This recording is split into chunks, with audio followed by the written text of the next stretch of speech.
welcome to today's video. Um, I didn't make the video that I said I was gonna make on the weekend, but I did do my journaling. And let me read you real quick the weekly recap conclusion that I concluded together with Mr. GPT. First of all, I wrote down all my trades that I did in this little book right here, and the zones used if there's an up and down trend, and then any like price movement that happened that I based my trade upon, and then how I felt taking the trade. And then I threw these notes into ChatGPT and I asked him for a pattern, if there were any patterns, if there was anything that I would do when something certain happened. You get the point. So the weekly recap conclusion is the best moment to trade is when the general trend is in line with the zones, the two zones that we use, the 15-minute zone with the midline and the 5-minute zone at 9 or 9:30, 9:35, depending on which session. Also, the conclusion was I shouldn't be trading London session, but that was only because I didn't follow my rules in London session for the first week. Today I did, and we made some money. The general trend needs to be in line with the two zones. If the 5-minute zone is above the 15-minute zone, as we can see right here, this is the trade I just took in New York session, that means that price was higher than before. So this is still an uptrend at the same time that the actual general trend from the 1 hour higher time frame is also up. So that's what I mean with being in line. If it was the other way around, general downtrend, 5-minute below the 15-minute, that's the downtrend, right? But then it's more dangerous to enter a trade if the zones are showing an uptrend, but the 1 hour is showing a downtrend, or in the other way around, because that means that we could be getting liquidity sweep soon, that we're in a retrace, all that kind of shit, right? So these separations we need to keep in mind basing our trades on it. What else did I write down?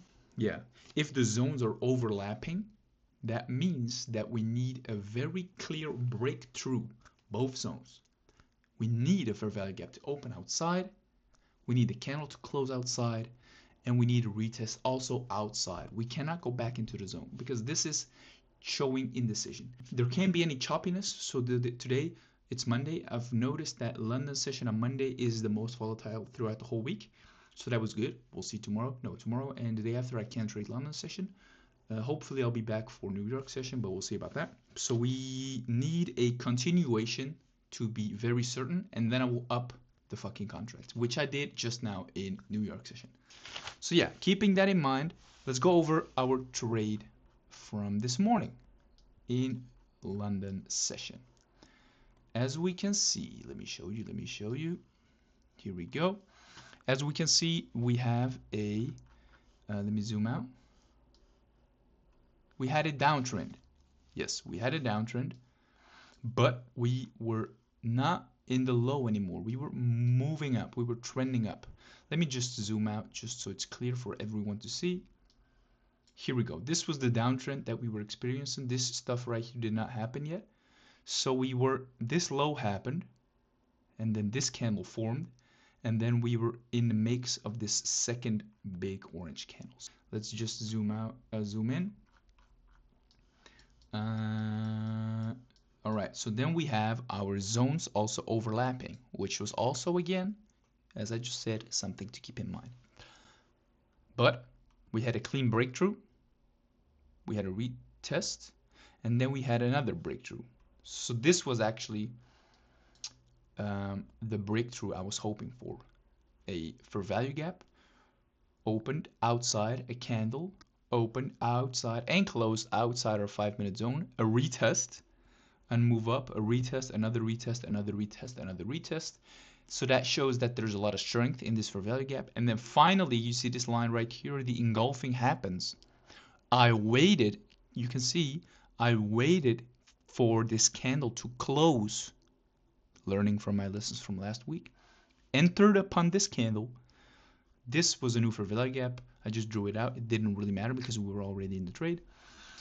fair value gap created, and it gets retested, and it basically moves up straight away.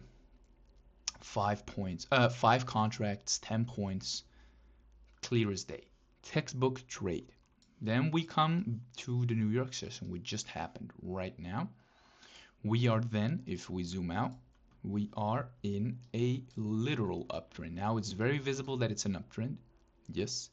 We go to the 15-minute zone right about here. It's a fairly small zone. And then we draw out the midline, of course. We draw out the zone. And then we have our 5-minute zone at 9:30 until 9:35. Fucking boulder of a fucking zone. Look at this. 3:30 is 9:30 for you guys. 9:30 until 9:34 is a 20-minute zone. 41.60 basically. This is a fucking 20-point zone, not 20-minute zone. 20-point zone. So a lot of fucking buying power is what I'm saying. We literally enter. We have one fair value gap right at minute 5. Just at minute 1 of me looking at the chart to try to find an opening. We have one fair value gap. We push up. We have a second fair value gap. We retest the first one. We retest the second one. Another time. We move up. We engulf right here. This candle, I was hesitant to enter when it was here, but I told myself we wait for closure. So it moves back down. Luckily, I didn't enter here. Moves back down. We engulf. We enter. It's first purple. So it's a red candle is what I'm saying. I wait like a few seconds. I see it moving up. All right, I enter. And because it's a clear uptrend, the zones are not overlapping. The zones are separated. There's a big uptrend. There's a big spike up. There is a big move. We have two fair value gaps. They're both being retested. I was pretty certain that this was going to be a good move, 10 points easily, and I used 10 contracts instead of 5. Look at this, buy 10. I entered, I saw this candle, and then I instantly went down. That's it. That's it. So yeah, that's a good day. That's a good trade, and that will be it for today, and I'll see you guys tomorrow. Peace.